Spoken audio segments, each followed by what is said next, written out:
그럼 이제 다음 질문인데 혹시 과목별로 본인만의 팁이 있으신지? 기본 베이스는 말하면서 하는 게 전제가 됩니다. 제 공부는. 노동법은 공부를 할 때 완결되게 공부를 했어요. 해고를 예를 들어서 공부를 한다 치면은 해고의 의의가 뭔지, 23조, 그리고 정당한 이유에 대한 판례가 뭐라고 하는지, 그리고 해당 문제, 논쟁이 되는 부분들 있잖아요. 뭐 사생활 비행이라든지 네네. 형사상 유죄라든지 이런 건 그냥 쭉 완결되게 끝까지 그렇게 공부하는 스타일이었어요. 인사관리 같은 경우에는 마인드맵을 적극 추천드립니다. 많이들 인사관리를 처음에 접하실 때 뜬 그림 잡는 과목이다 이런 거를 많이 느끼시잖아요. 근데 우선은 잡히는 느낌이 들어요. 틀이 뭔가 구축되는 느낌이 들거든요. 마인드를 한번 그려보고 그리고 책을 열게 되면은 약간 과장 좀 못해서 반 이상 줄어듭니다. 그 보는 시간이. 같은 그 부분을 보더라도 효율적이고 스트레스 없이 이게 공부하게 되더라고요, 저는.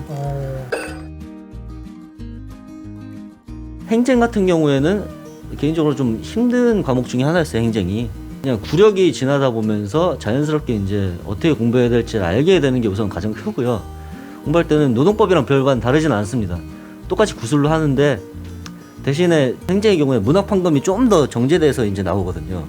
이미 틀이 구축돼 있으니까 그 구축된 틀에 맞춰서 외우는 방향으로 노동법이랑 비슷하게. 경조는 이제 교수절을 좀 활용했어요. 처음에는 수험서를 보면은 압축이 돼 있고 여러 내용을 다루기 때문에 빠지는 건 없는데 사이사이에 연결되는 게 부족하기 때문에 이해하기가 좀 힘들어요. 근데 그 교수절의 경우에는 늘려서 설명하거든요. 훨씬 이해도가 좋죠. 예. 그래서 교수절을 이제 연말에 봤거든요. 올해 준비한다면 작년 11월부터 12월 뭐 요때쯤에 이제 충분히 봐두고 교수절은 이제 더 이상 보지 않고 그리고 수험서로 바로 들어가는 그런 식으로 이제 전략을 짰는데 지금 아직까지는 좀 그래도 만약에 이 영상을 보시고 고민을 하시는 분들이 계시다면은 뭐 한두 번 정도는 볼 수 있는 시간적 여유가 있지 않을까. 아직 이기는 시작 안 했으니까. 혹시 그 경영조직은 안 그래도 양이 많은 걸로 되게 유명하잖아요. 그 교수절을 보면은 혹시 양이 늘어나거나 이런 걱정이 있을 수 있을 것 같은데. 이거 추천드리는 거는 나는 수험서를 해도 지금 뭐 외우는 것도 나름 괜찮고 뭐 이러신 분들은 굳이 안 보셔도 되는데 이해도 안 가고 이게 뭔 소리인지도 모르겠고 이 부분을 제가 교수절을 활용한 거예요. 수험서로 커버가 되는 부분은 수험서로 하되 이해가 더 필요한 부분은 교수절을 활용을 해서 보완을 했다 이런 말씀이신 것 같습니다. 저도 이제 교수님 책을 인사노무관리하고 노동경제학 많이 봤거든요. 아 이건 시험에 나올 가능성이 전혀 없다 싶은 거 처음 보는 거 이런 거 다 넘어가고 시험에 나왔던 익숙한 이야기들 있잖아요.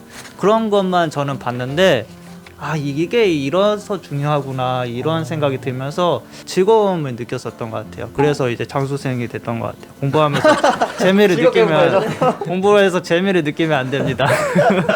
이제 아까 공부하다가 힘드셨을 때 뭐 1시간, 2시간 정도 침대에 누워 있었다고 하는데 만약에 좀 한두 시간 누워도 이게 안 풀린다 피로가 그러면 어떻게 하셨는지. 그러면 그날 공부 안 합니다 저는. 오. 굳이 이 책을 보잖아요. 제가 봐보기도 했어요. 억지로. 맞아요. 근데 튕겨나가는 느낌이에요. 저는 진짜 가감없이 말씀드리는데 4시간에서 7시간 사이였습니다. 제가 공부하는 시간은. 예. 대신 그거는 그 시간 내에는 120% 집중을 해요. 저는.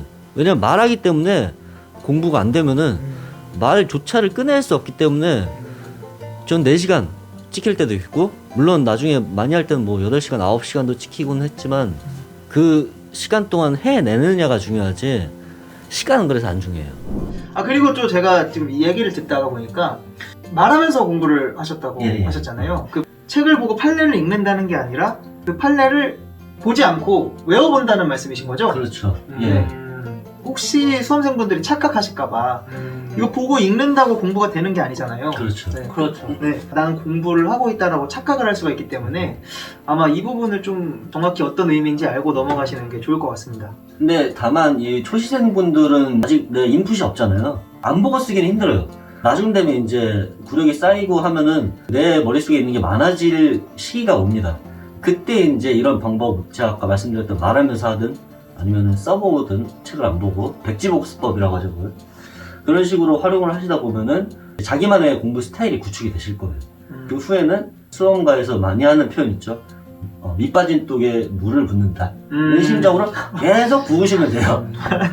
저희도 많이 부었잖아요. 그렇죠. 저희도 많이 모았는데 네. 이제 김진현 노무사님도 네. 뭐 특별한 공부 방법 혹시 있으신지?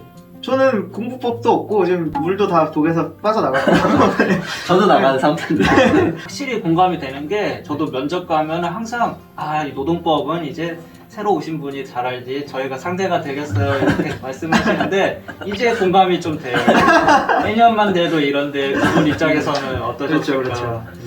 코로나가 12월쯤에 중국에서 생기고 2월에 이제 우리나라에 상륙을 했던 걸로 기억이 되는데 이번에 합격하신 분들이 약간 되게 특이한 케이스잖아요. 조무진 노무사님은 자취방에서 공부를 해서 좀 덜했겠지만 이제 주변 수험생들 얘기 들어보면 좀 어떠셨는지.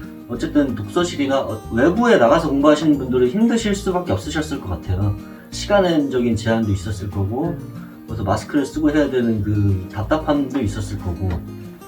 근데 저는 집에서 공부해서 그런 걱정은 없었습니다. 너무 자유롭게 했기 때문에. 그때는 이제 2기 때 답안지도 코로나 때문에 PDF로 변환해서 사진을 찍어서 보내서 첨삭을 받았거든요. 나중에는 이제 풀려서 실강도 들었지만. 근데 이런 것들도 스터디를 구축해서 했기 때문에 그렇게 막 뭐 어렵다, 힘들다 이런 느낌은 없었던 것 같아요. 그냥 서로 막 너무 짜증난다 이러면서 서로 이제 얘기를 하면서 풀기도 하고. 그래서 여기서 말씀드리고 싶은 거는 어쨌든 이건 내가 통제할 수 없는 상황이에요. 여기서 자꾸 이거를 부정적으로 생각하고 진짜 뭐 공부하기 너무 힘들다 할수록 그냥 본인만 힘들어지는 것 뿐입니다. 그렇죠. 내가 통제할 수 없는 거를 과감하게 생각을 놓으십시오. 그리고 내가 아냐 모르냐가 제일 중요해요.